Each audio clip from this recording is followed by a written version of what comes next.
পিয়নি এম্পিররের উপর চিল্লাইতে থাকে যে তুমি কি এত মানুষ, তুমি আর কতবার এসব কিছু করতে চলেছো। এম্পিরর তখন হেসে বলে যে নিউলি ওয়েড কাপলসরা তো এরকমই করে, এন্ড তাছাড়া আমার যতই বয়স হোক না কেন আমার স্ট্রেমিনা কখনোই লো হবে না। পিয়নি এটা শুনে এম্পিররের সিস্টেমে লাথি মেরে দেয়, এন্ড এম্পিরর যখন লাথি কাটাতে থাকে পিয়নি তখন বলে বেরো এখান থেকে। এম্পিরর তখন বলে যে তুমি কি একটু বেশি করে ফেলছো না, আমি তোমার হাজবেন্ড হই, আর আমাদের third child and fourth child নেওয়ার ব্যাপারে কি হবে। পিয়নি তখন বলে আবার থার্ড চাইল্ড এবং ফোর্থ চাইল্ড, এন্ড ওর মুখে ড্রিঙ্ক ছুঁড়ে মেরে বলে বেরো এখান থেকে। এম্পিরর দেন ওখান থেকে মুখ মুছতে মুছতে চলে যায়, এন্ড দেন নেক্সট কিছুদিন আরো কোনো খোঁজই থাকে না। পিয়নি দেন যখন একাডেমিতে ছিল তখন ওর কাছে একটা রয়্যাল এরিয়ার আছে যেখানে এম্পিরর পিয়নিকে অফিসিয়াল পজিশন দিয়েছে। নেক্সট সিনে পিয়নি রয়্যাল কোর্টে গেলে অন্যরা সবাই ওকে এম্পিররকে গ্রিট করতে বলে, এন্ড দেন এম্পিররকে পিয়নি গ্রিট করে। আর এম্পিরর এটা পুরোপুরি ইগনোর করলে পিয়নি আরো চিল্লায় চিল্লায় বলতে থাকে, বাট তাতেও যখন এম্পিরর কিছু বলে না তখন পিয়নি অনেক বেশি রেগে যায়। এন্ড দেন একটু পরে যখন ও ঘুমিয়ে ওঠে তখন এম্পিরর ওর সামনে দাঁড়িয়ে ছিল আর ওকে বলে যে তোমার সাহস কি করে হয় এম্পিররের সামনে ঘুমিয়ে থাকার, তোমার সাহস তো ভাষায় প্রকাশ করার মতো না। এন্ড দেন এম্পিরর পিয়নিকে ডাকতে থাকলে পিয়নি ওকে ইগনোর করতে থাকে। এন্ড দেন ও যখন ওকে টাচ করতেই যাবে পিয়নি তখন বলে যে সরে যাও আমার থেকে, আমাকে টাচ করবে না।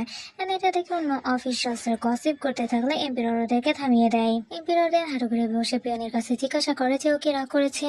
পিয়নি তখন বলে যে আমি তোমাকে কতবার বলেছি আমাকে ইগনোর করবে না। এন্ড দেন উঠে পড়ে বলতে থাকে যে তুমি না বলেছিলে তুমি তোমার আগের কাজের জন্য রিপে করবে।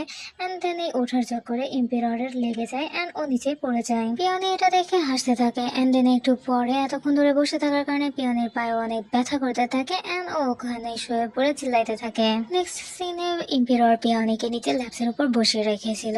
পিয়নি দেন জিজ্ঞাসা করে যে তুমি হঠাৎ করে আমাকে গভর্নমেন্ট অফিসার কেন বানিয়েছো। এম্পিরর তখন বলে যে কারণ আমি তোমাকে প্রত্যেক দিনই দেখতে চাই কিন্তু কাজের ব্যস্ততার কারণে একদমই তোমার সাথে দেখা করাই হয় না। পিয়নি তখন বলে আমার সাথে দেখা করতে আসলেই তো হয়।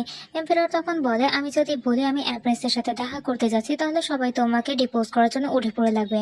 পিয়নি তখন বলে কি বললে। এম্পিরর তখন বলে না তেমন কিছু না। এম্পিরর দেন পিয়নিকে হাক করে বলে যাই হোক তুমি ইদানিং এম্পায়ারাল প্যালেসেই থাকো কারণ আমার অনেক বেশি লোনলি ফিল হয়, তুমি যা চাবে আমি তোমাকে তাই এনে দেবো, গোল্ড সিলভার অথবা ট্রেজার যাই চাও। পিয়নি তখন বলে আমার এই সব কিছু চাই না, আমাদের নেক্সট চাইল্ড যখন জন্ম নেবে তখন আমরা একসাথে ওকে খাওয়াবো ও ড্রেস চেঞ্জ করাবো। এম্পিরর তখন বলে তার মানে। পিয়নি তখন বলে যে আমাদের মধ্যে এখন পর্যন্ত যা কিছু হয়েছে তারপরে যদি আমি প্রেগনেন্ট না হতাম তাহলে ব্যাপারটা অনেক বেশি স্ট্রেঞ্জ হতো।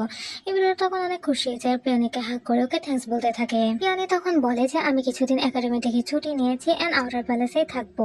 এম্পিরর তখন বলে আউটার প্যালেসে কেন, আমি তোমাকে আবার এমপ্রেস বানিয়ে দেবো, তুমি এমপ্রেসের প্যালেসেই থাকবে। এন্ড তুমি না বলেছিলে তোমার আমাকে প্রয়োজন, তেমনই আমাদের বাচ্চাদের এন্ড আমাদের আনবল চাইল্ড সবারই এমপ্রেসকে প্রয়োজন, প্লিজ আমার রিকোয়েস্টটা রাখো। পিয়নিতে নিতে রাজি হলে এম্পিরর অনেক বেশি খুশি হয়ে যায় এন্ড ওকে উঠিয়ে ঘোরাতে থাকে। এম্পিররকে এত বেশি খুশি দেখে পিয়নিও অনেক বেশি খুশি হয় এন্ড দেন ও আবার ভাবতে থাকে যে প্যালেসে কি এমন কেউ আছে যে চায় না আমি কুইন হই।